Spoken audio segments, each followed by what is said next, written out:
to another episode of No Party Preference, the podcast that prefers no parties, as in political parties. We like actual parties, but, you know. My name's Josh. I'm here today with good buddy Adam. Yep.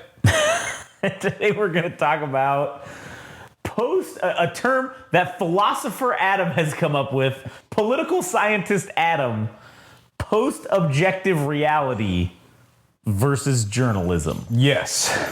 An original term for Game Rage magazine. Yeah, because coined. Yeah, Adam invented this term, and he comes up with terms that are the most decent and the most all right.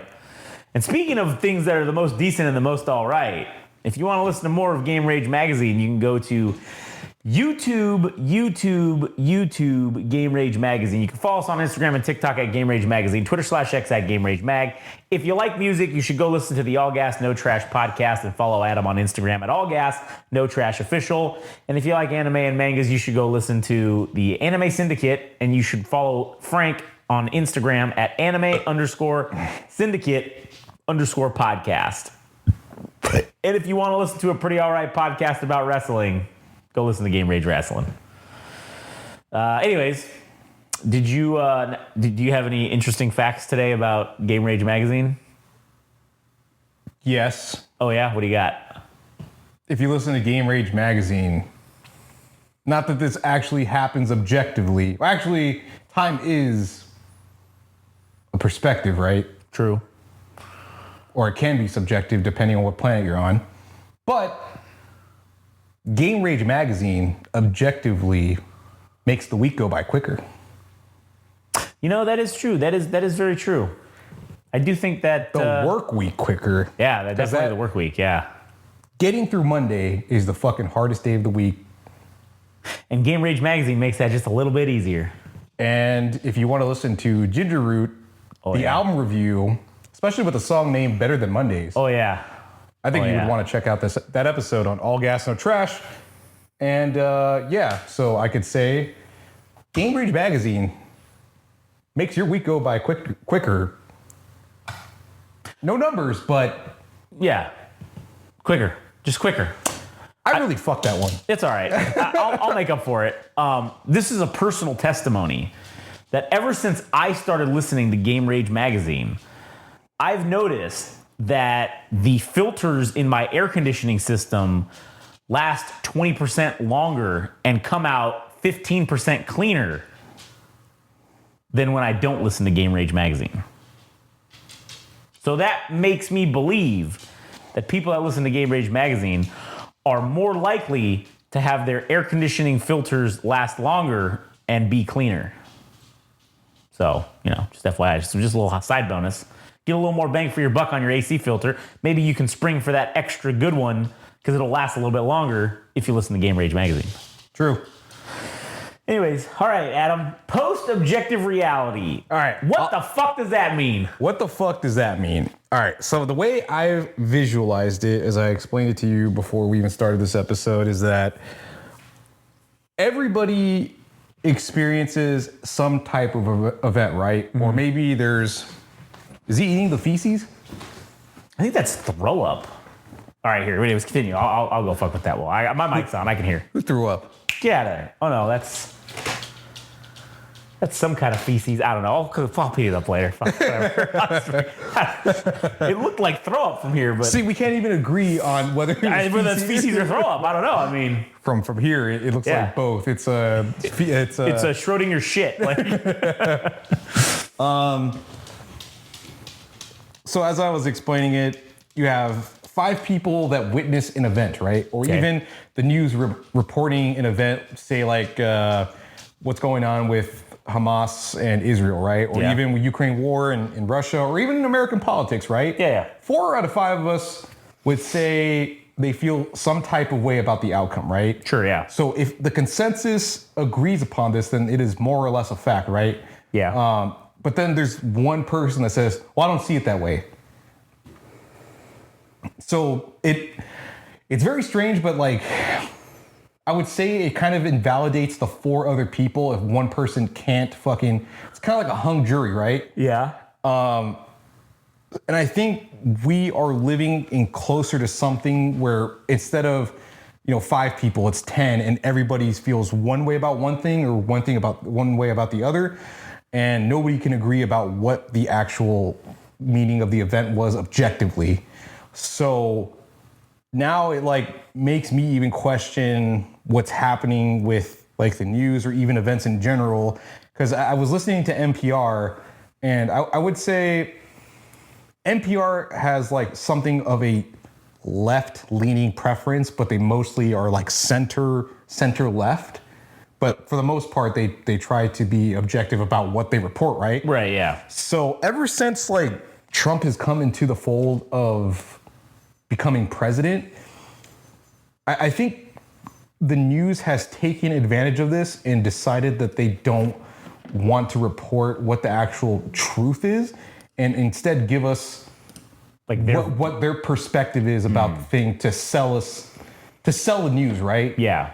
Because objectively speaking, nobody can agree about anything when it comes to like politics, the news, world events, anything. And I was listening to Left, Right, and Center, which is supposed to be this program that gives a balanced approach to one subject, one person, a political pundit that's on the right side and one that's on the left, conservative and liberal, and the person in the middle is kind of the moderator / participant, somebody from the objective perspective, right? Yeah.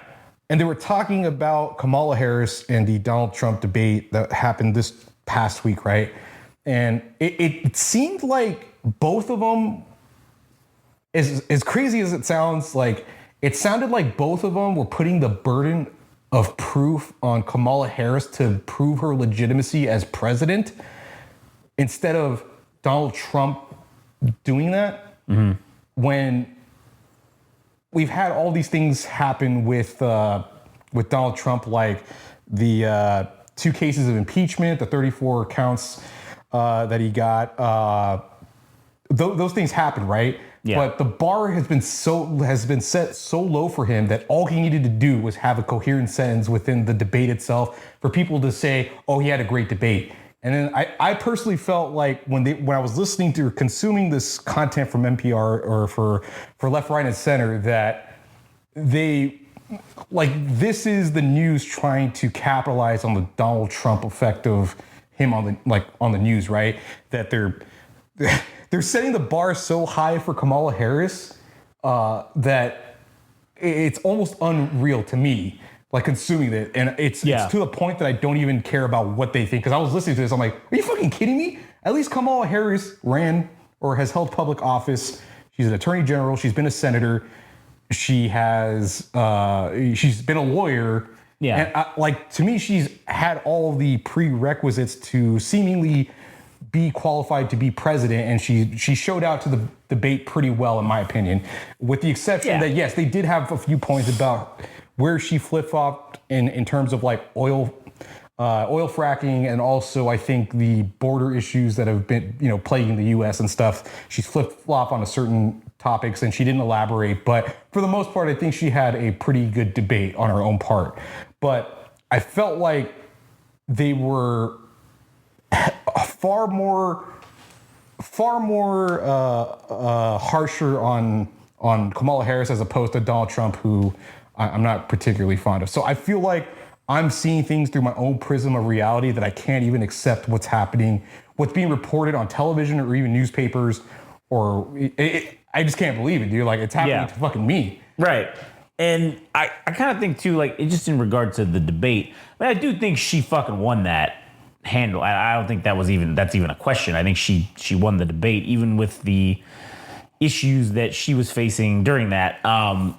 Listen, the thing when she was talking about fucking abortion or whatever, right? Listen, I don't even give a shit about abortion, but like, it just made me want to go out and get a fucking abortion right now. I don't even want to get knocked up and go get an abortion right now. And who would understand more than a person that's female, right, to say that I have autonomy from anybody else's opinion about what I can do with my body, which I firmly agree with. Yeah, and I do think that, God, it's so ironic how we went from this whole thing with the previous debate between Biden and Trump about, man, Trump and the whole right side were just complaining about how Biden is a fucking senile old man, right? That was the whole angle that they were taking. To now fast forward to this debate where Trump was essentially the old man, the senile old man. They're eating the cats. Listen, they're eating cats. They're eating dogs. I watched a man on the news talk about it. Oh man, Jesus Christ, that was probably like the worst fucking thing you could have said. That kind of sealed the deal for me. That's like old man tennis. I saw it on TV. Yeah, I saw it on the news. It's fucking real. I saw it on my nightly stories on the news. Barbara Walters on 2020 with them minorities are eating our pets, and God damn it, I want them out of our country. God damn it. Yeah, basically, that's basically what it was. It was just, I was just thinking like, man, I'd love to send him a letter saying that I'm a Nigerian prince and I really need some money to get all this money out. And man, I'd pay him in five times as much as he gives me, because he clearly would fall for that at this point, it seems like. But I do think that you are right about, even the right and the left news organizations are like almost not even, they can't even agree. Like Fox News can't even agree about its own shit within the right or the Republican side itself. And the left is doing the same thing too. Like they none of them can agree on their own issues to even fucking within give us within the party itself to even have us fucking understand what the fuck their point is to begin with. I also think, like, thinking about the debate itself, I don't think it should be hosted by ABC, who's like the parent, or rather a subsidiary of fucking Disney, right? If I'm not mistaken. Yeah. Or rather, Disney owns ABC. So I also don't think having news anchors from that network. That's a bad look, man. I think there needs to be something in future elections of moderators just being not from news networks and just possibly, I don't know, like, how do you make it fair so the debate is done conducted in an impartial manner? Hell, maybe you let AI be the goddamn moderator. Maybe ChatGPT is the moderator. You give it the voice. You let Siri be the fucking moderator, and you just say, okay, listen, no biases. Here's the questions. Everybody gets this time frame, and then the AI handles it all and just fucking shuts off their mics when they hit the 30 seconds. Because they do, and that's the other thing. They do, like, the moderators will let them go on. They'll go on about certain things, but then they'll shut them down about other things. And it's like, all right, listen, man, it's either one or the other. You either got to shut them down the second their fucking time is up, or you got to fucking let them go on the tangents that they want to go on. You can't like pick and choose. All right. I do have a question that has nothing to do with, well, it does have, it's pertinent to the debate itself, right? But what do you think the role of a moderator is? Do you think them fact checking what Donald Trump says is good, or it's kind of problematic to the debate itself? Because if you let it go on, he's just talking nonsense, and you have to check that to say, this is not the truth. Like, about that's not their job. But also, like, Kamala Harris also said things that they didn't check her. Correct. On. That's why I don't think it's the moderator's position or their job to correct or affirm or deny. Your job is literally, as the moderator, is to ensure the decorum between the two of them, to make sure they're not fucking just standing up there screaming at each other. And it's also to ask the questions, and it's also to make sure that we stay on track in terms of the time frame. Hey, you get 90 seconds to answer it. Thank you, your 90 seconds is up. Now on to the next thing. That's their job. It's to referee. Yeah. Like, if call you're the game. Right, if you're in the boxing match, or if you're calling the fucking game, you're not going to be in there going like, you're hitting too hard, or you're doing this too different. Your swing is wrong. You're not going to be doing that. Like, if it's baseball, right? The umpire's not going to be like, oh, hey, your swing's not technically sound. You should really be. That's not your job. Your job is to call balls and strikes, out, safe, fair, foul. That's it. That's kind of what the moderator's job should be to do. All right. I think to remedy that, to not have it seem like it's antagonistic for the moderator to interrupt and say, what you're saying is not objectively true, that there should be a prompt when the debate is going on about what the actual truth is, so it's not disruptive to the fucking debate itself. Like, it just happens on the television. It happens on our end.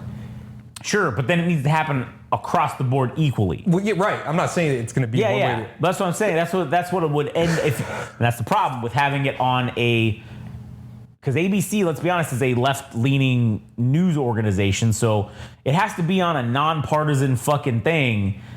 And I don't know if that even fucking exists, to be honest with you. No. I don't think it does. Unless it was done by PBS or something. Yeah, it's got to be like some kind of public access.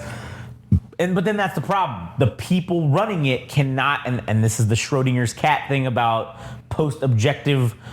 How can you not insert your own opinion into... Or bias into picking which things you're going to choose and say are fact and not? And where are you going to get the resource? That's the other problem. Where are you going to get the resources from? The government. The government would afford all the money that it would take to run the debate and everything, and to hire the people specifically for the. But then where are they going to get their information from? Other news stations, right? That are potentially biased. So then how do you sift through all that? And then how do you do it on the fly, not knowing how they're going to answer the question? I hate to say it, but you would have to have a third party, like a factchecker.com that's non-biased or whatever. Non-biased, right. And that's where we get into the sticky situation of everyone has a bias about something, right? Like everyone's biased one way or the other. Yeah. So how do you not insert... Well, unless you just got to be someone like me who just hates the government in general and hates both sides, and then you say, cool, now I could be assholes to both sides and just fact check the shit out of both of them and then say how they're both wrong all the time. Yeah, I'm not even saying for me personally that do I love Kamala Harris as a candidate for the presidency? No, I don't. But between the two, I would choose Kamala Harris because at least she's not a fucking criminal, and at least she can perform or say 5 coherent sentences together, a complete thought, without fucking me being concerned that she'll blow up the goddamn planet because, oh man, my old man dementia. Oh, what's this button do? Boom! Fucking nukes everywhere. Nukes everywhere. Or getting so agitated about what somebody's saying about your crowd size that you just decide you're gonna fucking press a button to spite everybody else. That's a weird thing they talk shit about to each other about the crowd size. Like, man, who gives a shit? Who really fucking cares? But I do think that journalism has become something different because of, I don't know if it's because of COVID. It feels like it's since COVID. Journalism has turned on a heel. For the worse, I think. Yeah, for the worse, not for the better. It's turned worse. Because I do think I think there's a number of people that actually do journalism justice by trying just to report the truth about an event or something, right? Right. But it's clear that people aren't interested in what is being reported without any kind of biases, because they'll end up consuming that and then saying what they believe is how they absorb that situation, right? So it's like, what is the role of fucking journalism? Is it just to say what is happening without any type of influence? Or is it to say that this is how I see what is happening, for the journalist to say, this is how I see this event happening? And this is of importance, because that inherently has its own bias, even though they're trying to be objective about what they're witnessing and reporting. So it's like, what do you make of that subject? That's a tricky area, because again, is it just to objectively report the facts, but you as the observer are observing the facts from, again, a point of view. You're not, no one's ever able to just point out the facts and that's it. It's that whole thing from fucking Star Wars where Palpatine says basically that good and evil is essentially just a matter of a point of view, right? And that is the true difference between everything. So if you're going to report stuff as you see it, you could never just report it objectively with no inherent, biases or anything like that. Because it's like the Israel-Palestine thing. Everyone who reports it is inserting their objectivism on either side. No one's just reporting like, okay, this is how many people have died here. This is how many this has.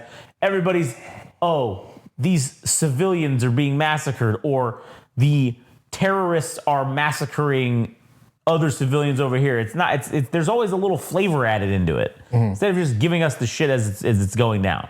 So I don't think journalism is capable of doing that.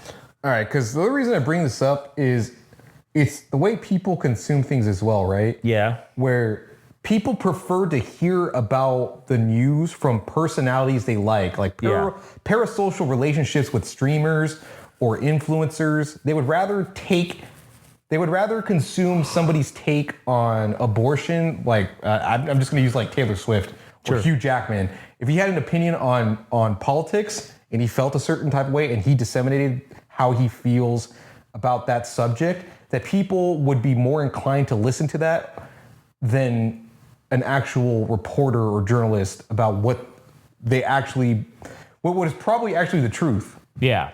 No, I agree with that. I think that's for sure. People would rather hear that. That's why I think it's kind of problematic that it's like a weird reality that we're fucking living in when nobody can agree on fucking anything. Yeah. Especially how events are being documented / reported. Yeah. If they can't even agree on what the facts of the matter are, I don't even know how they could argue about those said facts. If you can't even agree on what actually happened. Yeah. How could you even fucking argue about this shit? And I think there is a scientific definition of what a fact is, right? I'm sure there is. All scientists could agree that, one phenomena or one event, we all collectively agree that this is the thing, right? But what if within that example that scientists agree about this whole thing, but all of reality or all of the majority of people don't say that this is the truth? Like that's kind of like what's happening. Yeah. In my opinion. Yeah, I think you're right. So I don't know. I don't really know if there's an answer. I don't think there's an answer for this specific topic. I just wanted to talk about it. Yeah, no, it's just interesting to talk about. There is no solution to it, but it's interesting to talk about and document. So do you think I'm crazy about like? No, I think you're right. I think you're probably right about this. That there is a post-objective reality that's affecting journalism. Well, for me personally, like I'm not. I just want to read articles. I don't want to hear what anybody has to say about their opinions on the matter. Yeah, or I don't know. I can't even fucking bother listening to any news network or even programs that I used to enjoy. Like I just need to narrow the gap between myself and the event that happened. So that only way I can really do that is just by reading the news and hoping that journalism is telling as much of the truth as possible. So yeah, true. That's about it. I agree. It's ridiculous. You got anything else? No. Perfect. How much was that? 23 minutes. Oh, neat. Anyways, all right. Well, fuck, we'll end it here. No need to go over. I think we got everything out that we needed to say. So anyways, if you want to listen to more of our shit, go to Game Rage Magazine on YouTube. You can follow us on Instagram and TikTok at Game Rage Magazine, Twitter/X at Game Rage Mag. Follow Adam at All Gas No Trash Official on Instagram, and you can go follow Frank on Instagram as well at anime_syndicate_podcast. All right, that does it for us. We'll catch you guys on the next one.